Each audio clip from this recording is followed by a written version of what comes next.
Hey guys, just a few things here. Like the video says, or the name says, got some changes to talk about, and this is going to require just a touch of history for you. I got out of training, went out with a guy named Ricky. I was first seat, even though he had some experience. I'd been with the company longer, and I knew how to do things. The truck got assigned to me, and that was just the way it went down. So anyway, the first week was absolutely terrible. He didn't know anything.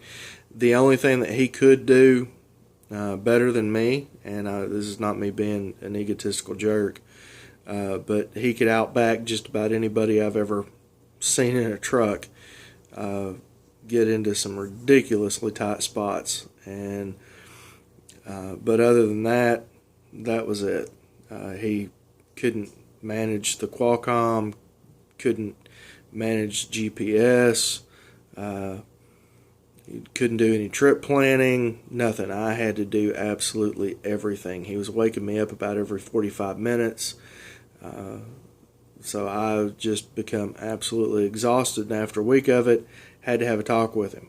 And I told him, hey, things are not going well, and if they don't improve, then I'm going to have to find another partner.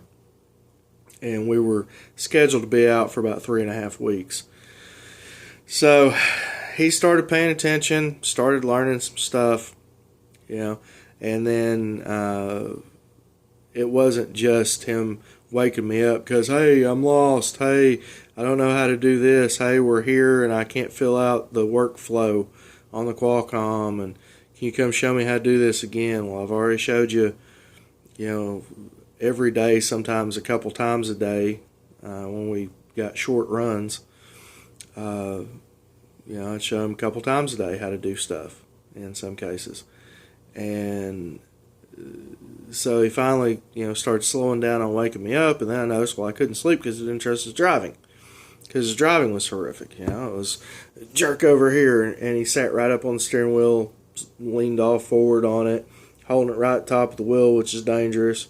And just from centrifugal force, you can slam it around more than you mean to. But, he'd start to cross over one line and jerk the wheel. And then he'd start to cross over the other line and he'd jerk the wheel back. So we were constantly, just doing that all the way down the road. And all that jerking, it was unsafe. And honestly, it worried me. It scared me. So, I talked to him about that, about spreading his hands out and leveling out a little bit. And, I had to be his trainer. And he was making more money than me, so that was really bothering me. He was making 6 or 8 cents a mile more than me. And it was starting to get to me. So I talked to him about that, and he was a cool guy. He's 53, I'm 38. But he recognized that, he did have some issues, and he wasn't really egotistical about it, and he was easy to talk to, so that was a plus. And he was starting to get it together, but we had to come home. I like to come home every couple weeks, 2.5 weeks, and we went out for 3 weeks because his wife was having surgery. So if we would have come back after 2 weeks, then we would have only been out for a week and a half, and there's just really no point in that with that particular company. So we get back on January 2nd. His wife's surgery is on January the 4th, and we were supposed to come back out on January the 6th. Well, on the 6th, it was, I believe, a Wednesday. Wednesday or Thursday, Wednesday. We were supposed to meet in Chattanooga at the terminal that afternoon, and I called him to find out what time he was going to be there. Oh, well, I'm not going to be there till Saturday or Monday because she's not doing good at all after the surgery. I'm like, she's not doing well. What's wrong? Well, so there's just some issues. Okay, well, I will see if I can't just go out with somebody else or see if I can't get somebody in my truck for just a week until you can get back, in case you need to take a couple weeks. And just keep me posted, let me know, but I will plan on seeing you Saturday or Monday at this point, correct? He said, yeah, absolutely. Absolutely, that was his word. So Friday comes. I try calling him, texting him, nothing.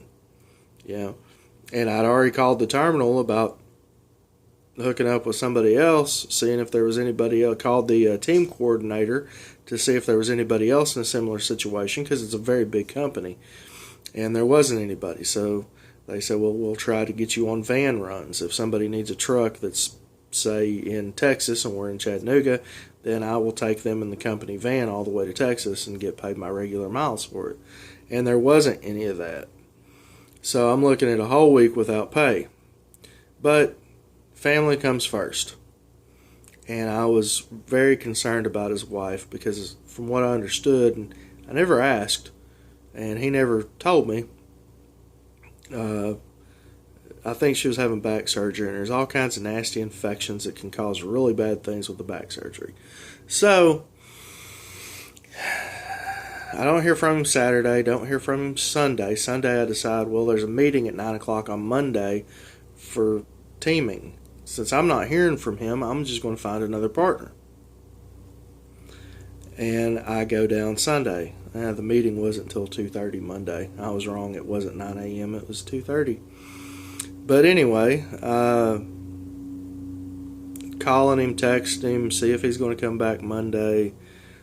Don't hear anything. And I'm starting to get aggravated because I went to that meeting at 2:30 and there just wasn't anybody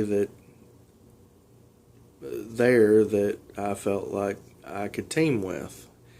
And, maybe the problem is me. I mean, it was just a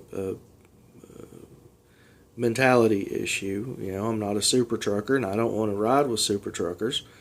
And so I thought, well, I'll wait till Tuesday. And the more I thought about it, and with all the issues that I've had, that I talked about, some of you saw the videos, I've deleted them already. But with other issues that I've had, I just decided that I would change companies. But I didn't want to be a job hopper. I'd got an offer from Schneider for a home every week dedicated run, making really, really good money. But again, I didn't want to be a job hopper. And then it occurred to me, well, the company that I currently work for has 2 other divisions, and both of those are solo divisions. So I'm going to call one of them and see what's up. So I called them Tuesday morning and talked to a lady who was absolutely honest with me. And you're like, well, you're not there yet. How do you know that? Because she told me some stuff that she wasn't supposed to tell me. Or commonly recruiters won't tell you when you ask them. They just completely dodge questions and all of that. And, I feel really, really confident about it. So, I think, well, I may do this. But just in case, I'm going to go ahead to the 2:30 meeting. So I go in there, and I talked to a guy already that was young. He was a veteran. He'd been to war. And, I have a lot of respect for our military. I was never in the military, but from talking to him, we had a lot in common. The only thing is he kind of came across like a super trucker. I thought, well, it's only 2 weeks. I can deal with this. He's either just a super trucker or he's just, young and naive or whatever the case may be. And so I told him, hey, I can go out with you for a couple of weeks, but I may be transferring to Star. And he's like, okay, that's fine. I appreciate you being up front with me on that. And I explained to him the situation with what just happened to me. There was no way I wasn't going to be respectful to somebody and let them know what was going on.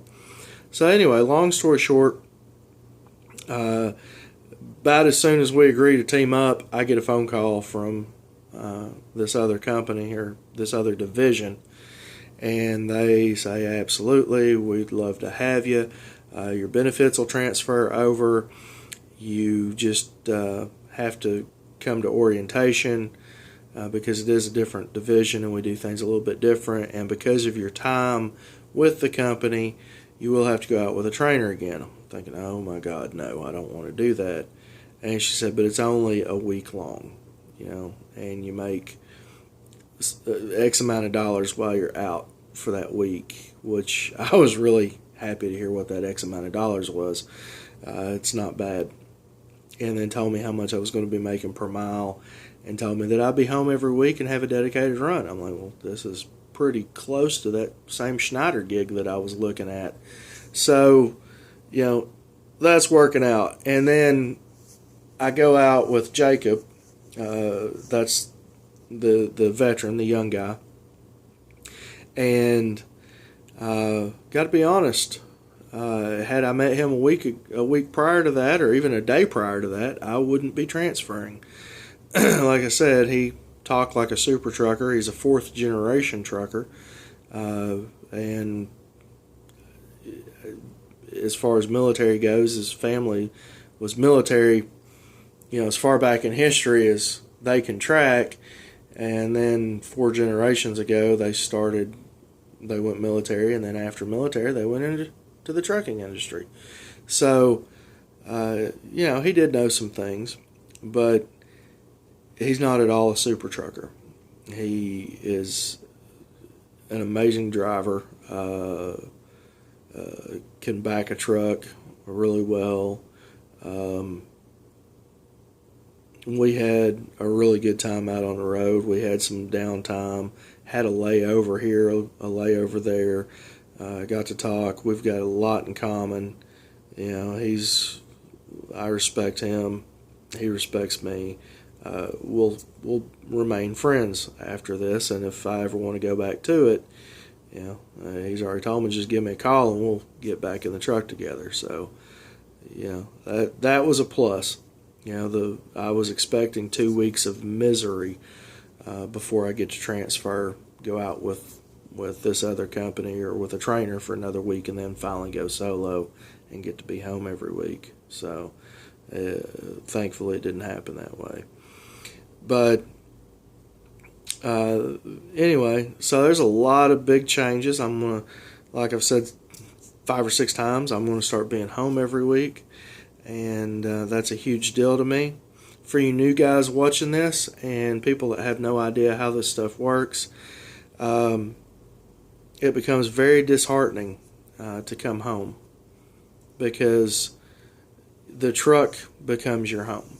You're out there, in my case, 2, 3, 4 weeks at a time, and that is your home. And then you come back to this place that you used to call home, and it just kind of tears you up a little bit sometimes at first. It's really bad, especially if anything's different from when you left.